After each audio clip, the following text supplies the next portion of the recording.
আমি কি তোমাদেরকে বলিনি যে তোমরা শয়তানের ইবাদত করবা না? যদি শয়তানের ইবাদত করবা না কেন? কারণ হলো সে তোমাদের প্রকাশ্য দুশমন। আর তোমরা আমার ইবাদত করো, ওয়া না'বুদুনি, আমার ইবাদত করো। হাযা সিরাতুল মুস্তাকিম। কেন আমার ইবাদত করবা? তার কারণ আমার ইবাদত করলে তোমরা ডাইরেক্টলি তোমরা জান্নাতের পথে তোমরা যেতে পারবা। সুবহানাল্লাহ।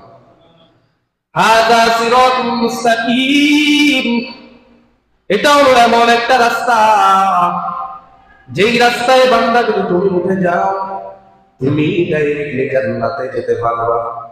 শয়তানের অনুসরণ করবা না। এইভাবে করে আল্লাহ তাআলা অনেকগুলো কথা আমাদেরকে বলে সাবধান করেছে।